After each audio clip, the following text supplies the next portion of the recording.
Bismillahirrahmanirrahim. Assalamualaikum. Jangan lupa like, comment, and subscribe. Bye. Dengan belajar syariat, maka orang akan diberi pahala oleh Allah Subhanahu wa taala. Dengan itu dia akan terangkat dari kebodohan. Dengan itu dia akan mendapatkan ilmu yang bermanfaat. Dengan ilmu bermanfaat itulah dia bisa meraih as-sa'adata wan najata fid dunya wal akhirah. Ya. Kebahagiaan dunia dan akhirat. Nah, saya sambung juga, nanti saya komen ya sedikit. Rabi'an, yang keempat, apa pentingnya? Ya. Ma yatamayyazu bihi hadzal 'asrul hadiru min kaunihi 'asra ghurbatil Islam. Ya. Pengarang kita ini udah berani menyebutkan. Pengarang kitab ini profesor, doktor, ya, bidang mawaris dan as-siyasah asy-syar'iyyah Universitas Ummul Qura di Mekah. Beliau sudah berani menyebutkan sekarang ini kita sudah ada di zaman Islam itu ajarannya dipandang aneh. Kalau saya belum berani. Ya. Ada hadis Nabi, bada al-islamu ghariban wa sayaudu ghariban kama bada. Fatuba lil ghuraba.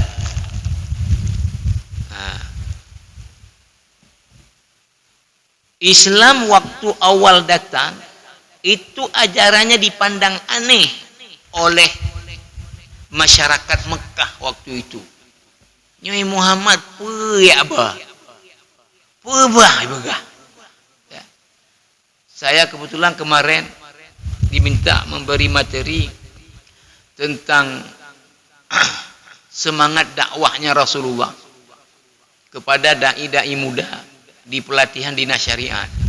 Maka saya bacalah kitab Ar-Rahiqul Makhtum, kitab yang mendapat juara 1 dalam lomba menulis sirah nabawiyah yang dibuat oleh Rabitatul Alamil Islami, yang pemenangnya bukan ulama Arab tapi ulama India, Syekh Safiur Rahman Al-Mubarak Furi. Ini kitab yang paling bagus menulis tentang sirah nabawiyah. Nah, di situ ya dibahaslah marahilu dakwatin Nabi sallallahu alaihi wasallam, perioderisasinya. Ya. Dibagi dua, ada ad-daurul makki, periode Makkah, ada ad-daurul madani, periode Madinah. Ad-daurul makki dibagi lagi kepada 3.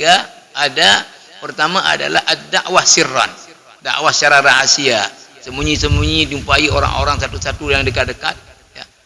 Yang kedua adalah apa? Ad-da'watu jahran, ya, li ahli Makkah, dakwah secara terang-terangan, sudah diperintah Allah, fasda' bima tu'maru wa a'rid 'anil musyrikin.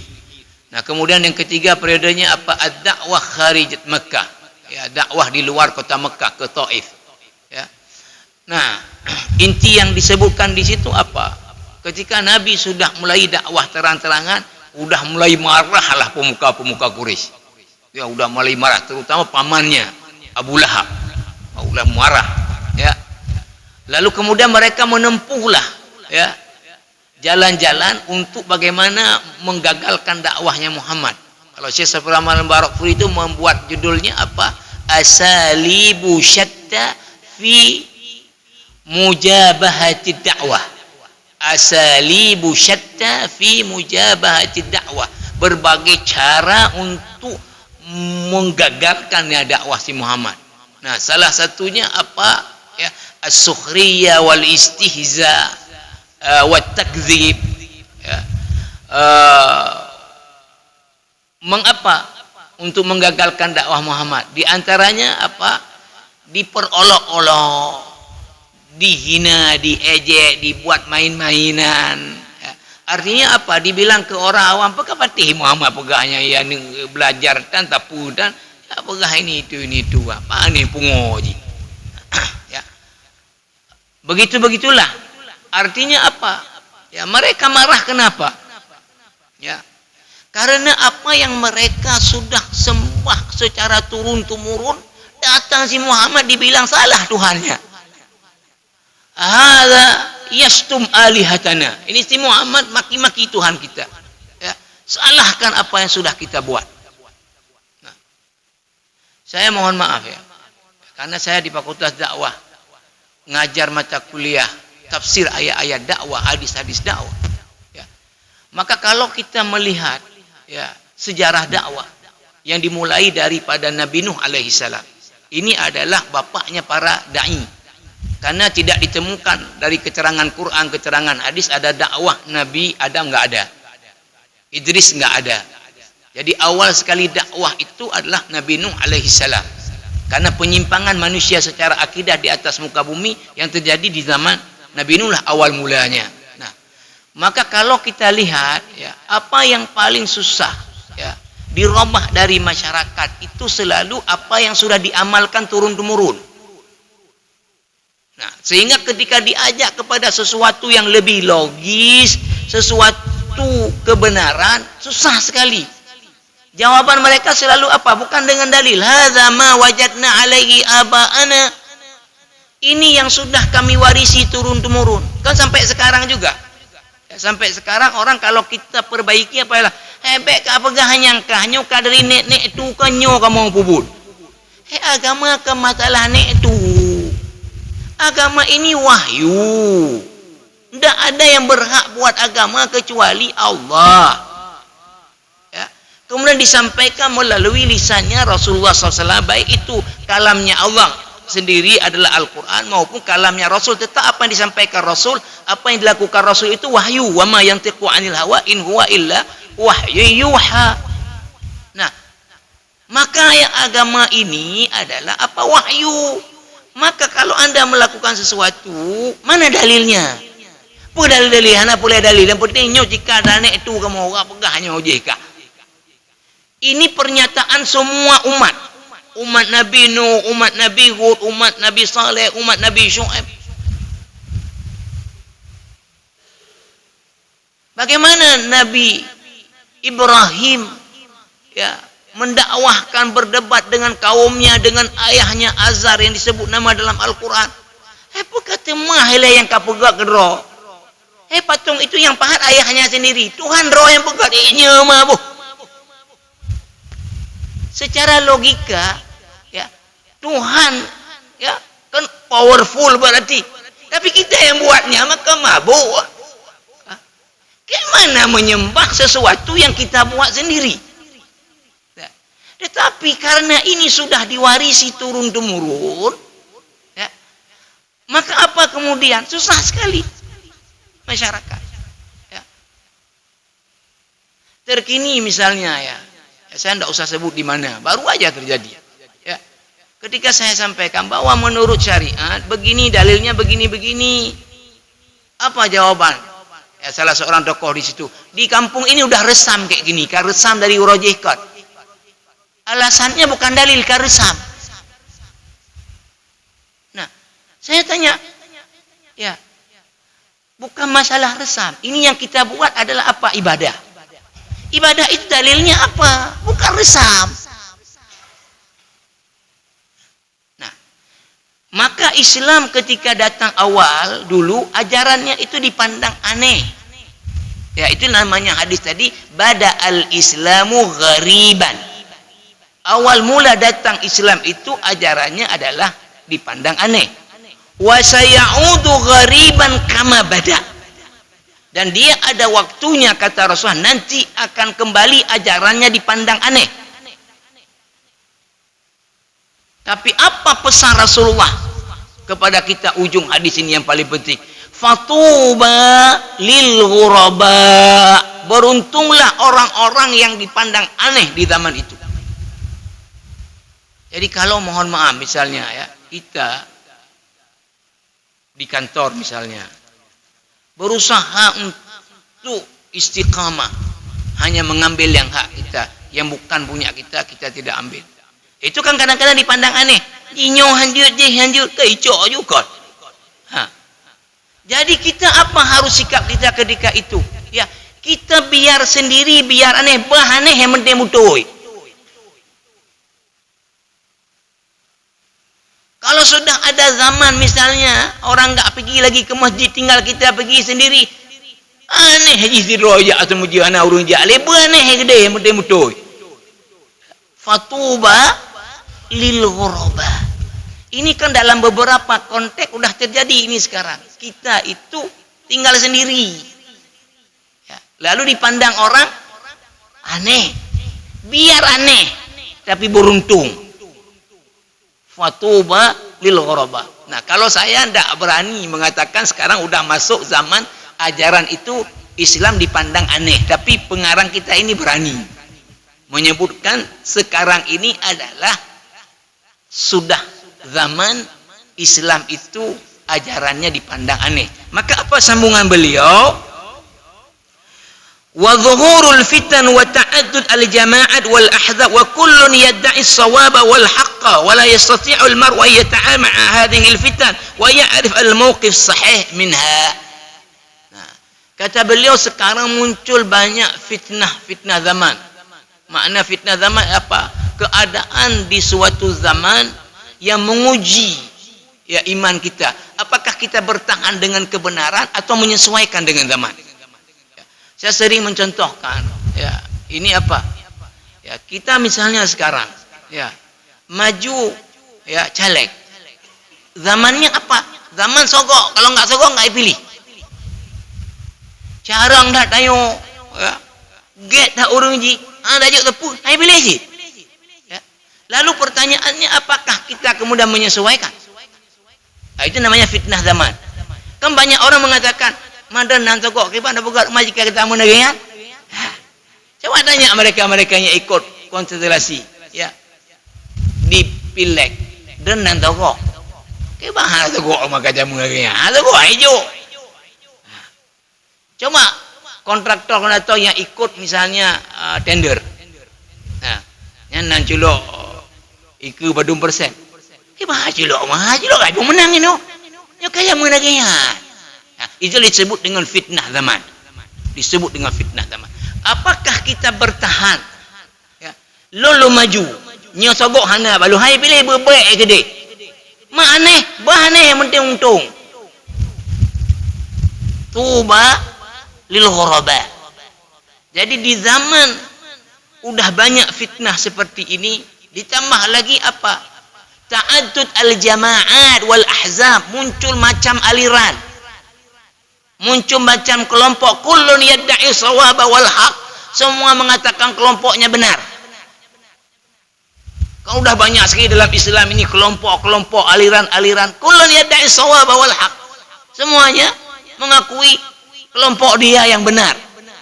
Maka bagaimana orang nggak akan bisa untuk mengetahui mana yang benar dari antara ini kecuali dengan belajar syariat. Kecuali dengan belajar syariat. Ya, mungkin saya komen sedikit. Ya. Di antara yang paling berbahaya ya adalah ketika masyarakat ini apa? Ya, al-jahlu 'anid din. Ya, bodoh tentang syariat. Ini paling berbahaya. Ya. Kenapa berbahaya? Sudah enggak benar, itu yang dipertahankan habis-habisan karena kebodohannya. Ya, kayak tadi kita bilang, dalilnya mana? Ana dalil pun dalil. Kah? Nah, ini syariat. Itu harus wahyu dari Allah. Hana dalil pun dalil mabih mionyo ana pegah-pegah kono mudang mabih. Ini karena al-jahlu bid-din. Karena enggak ngerti agama. Sehingga mempertahankan ketidakbenaran habis-habisan. Paling penting orang belajar syariat ya, agar tidak terjadi al-jahlu bid-din, sehingga tidak mempertahankan ketidakbenaran. Nah, ini sekarang kadang-kadang ke orang habis-habisan mempertahankan ketidakbenaran. Ini sebabnya adalah al-jahlu bid-din. Paling bahaya al-jahlu bid-din. Kemudian jamaah rahimakumullah, yang kelima adalah apa? ma yattasimu bihi al-'asrul hadiru min kaunihi 'asra al-mustajaddiat wan nawazili fi kulli sya'nin min syu'unil hayah fayahtaju al-muslim ila ilmin syar'iyyin mu'assalin yu'inuhu 'ala at-ta'amul ma'a hadhihi al-mustajaddat. Sekarang kita hidup di zaman banyak sekali muncul hal-hal baru dah. Ya, penemuan-penemuan baru, hal-hal baru yang itu butuh kepada bagaimana secara syariat perkara itu. Ya. Tentu kalau untuk menentukan apa itu, ini adalah mujtahid yang menentukan. Orang yang ahli yang menentukan. Ya, tapi kita setelah mereka menentukan, kita harus belajar kepada mereka bagaimana cara mereka menentukan, oh ini haram, ya, oh ini adalah boleh, ya. Jadi dengan belajar kita menjadi orang yang apa? Muttabi', orang yang mengamalkan sesuatu lalu paham dasarnya apa. Nah, yang paling banyak dari masyarakat disebabkan pertama memang kita ini bukan orang yang bisa bahasa Arab, yang kedua ditambah nggak mau belajar, jadilah kita ini muqallid, orang yang meniru dalam beragama. Orang yang meniru dalam beragama. Enggak tahu dalilnya apa. Kalau kita tanya, saya sampaikan, mohon maaf. Ya. Coba perhatikan. Ya. Ketika puasa, itu kan Bilal ya mengatakan ini sekarang salat tarawih. Lalu itu kepada umumnya as-salatu tarawih ubayrayatu. Kita tanya dia, apakah as-salatu tarawih? Ya. Apa jawab dia? Pasti lu lingagok keun lagi lu keun sih. Itu salah secara bahasa Arab. Enggak boleh di situ. Itu tarkibnya apa? Bukan tarkib wasfi, tarkib idhafi. Ya. Tidak boleh pakai as. Dia salatut tarawihi. Semua dia salatul subhi, salatul zuhri, salatul asri, salatul maghribi, salatul isya'i. Ini dia susunan kata, dua kata ini namanya tarkib. Tarkibnya idhafi bukan tarkib wasfi. Tapi di mana-mana ngenturaya tarik as-salatu tarawih jamaah rahimakumullah. Jamaah tak beri level. Ya. Misal lagi coba tanya ya. Kenapa? Saya sampai sekarang enggak paham. Kenapa menggiring orang untuk ya berselawat kepada Nabi setelah salat itu dengan ya apa namanya tahiyyatuhum fiha salam wa akhiru da'wahum anil hamdulillahi rabbil alamin. Ya, apa awalnya ini? Ini sebetulnya adalah ayat ya, di mana orang-orang yang masuk surga nanti mereka mengatakan wa tahiyyatuhum fiha salam. Da'wahum fiha subhanakallahumma wa tahiyyatuhum fiha salam. Da'wahum, ungkapan dari orang-orang yang masuk surga. Da'wahum fiha, dalam surga nanti. Subhanakallahumma wa tahiyyatuhum salam. Ya maha suci ya engkau ya Allah. Segala penghormatan kepadamu ya Allah. Wa akhiru da'wahum anil hamdulillahi rabbil alamin. Ungkapan terakhir mereka alhamdulillah udah masuk surga. Kenapa ini? Untuk mengantar orang berselawat. Coba tanya imam yang baca ini. Hedran pakan nekunnya nama. Besar kemungkinan jawabannya lo lingagok ke maka long kunjit. Kenapa dihubungkan ke situ? Kenapa tidak innallaha wa malaikatahu yusalluna 'alan nabi ya ayyuhalladzina amanu sallu 'alaihi wa sallimu taslima. Allahumma sallikan ini. Tapi kalau kita tanya rata-rata imam, pakai nekenya anda lo lengagok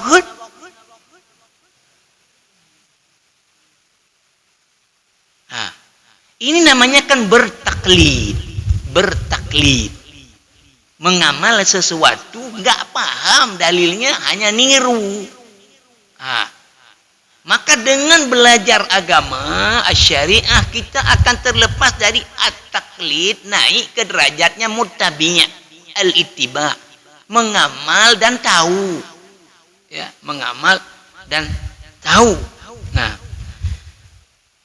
jamaah rahimakumullah, yang terakhir, sadisan, anna al-'asr al-hadir huwa 'asr al-ghazw al-fikri al-murakkazi ضد المسلمين وعقيدتهم ومناهجهم ya وأسرهم وغلبة المناهج والأفكار المستوردة وبث الشبه المضللة وزرع التقليد الأعمى للغرب في كل شأن من شؤون المسلمين. Sekarang kita hidup di zaman di mana terjadi perang pemikiran, al-ghazwul fikri. Maksud perang pemikiran apa? Orang nggak serang kita dengan senjata, ya. Dan orang nggak kirim kayak seno hogronya dulu, ya. Tetapi apa? Dengan adanya media sosial, dalam media sosial itulah tadi, ya, dimasukkan macam-macam sehingga generasi muda kita itu dicekoki dengan itu. Nah, yang itu tentu akan merusak apa? Akidah. Ya.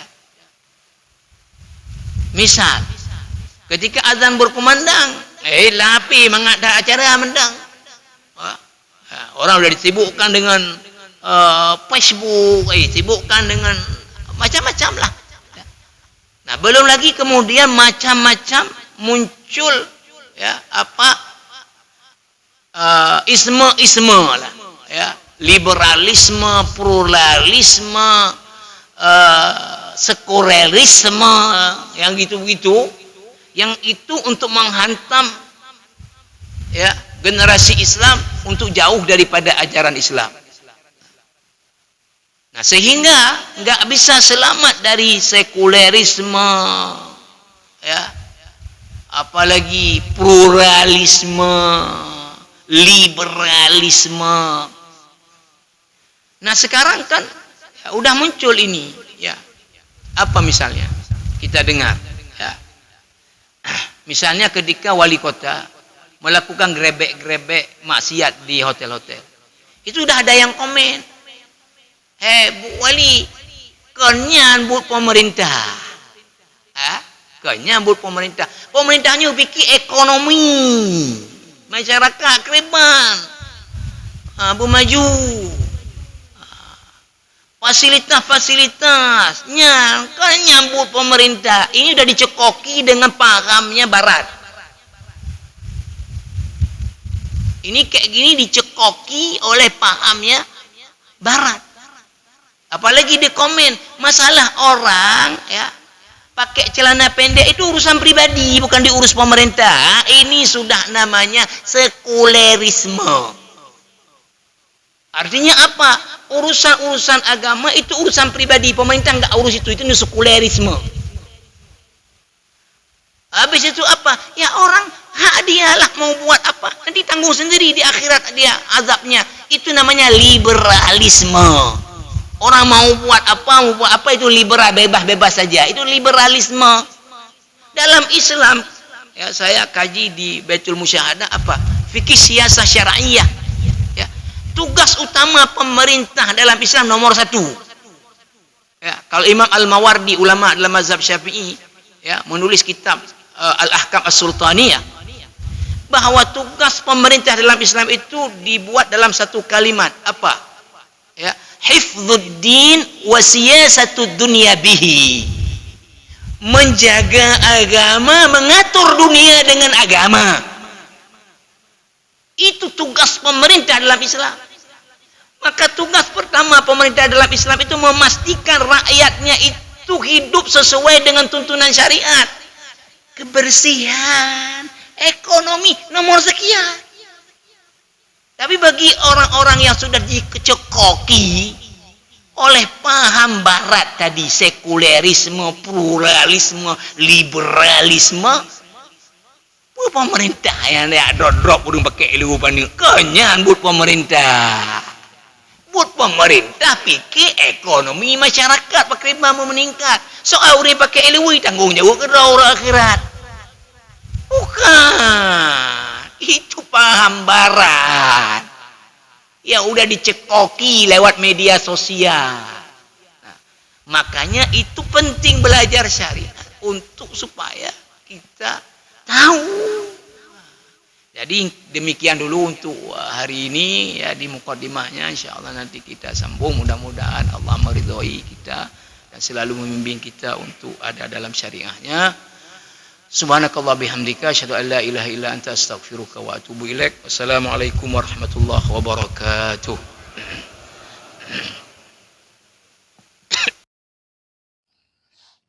Terima kasih.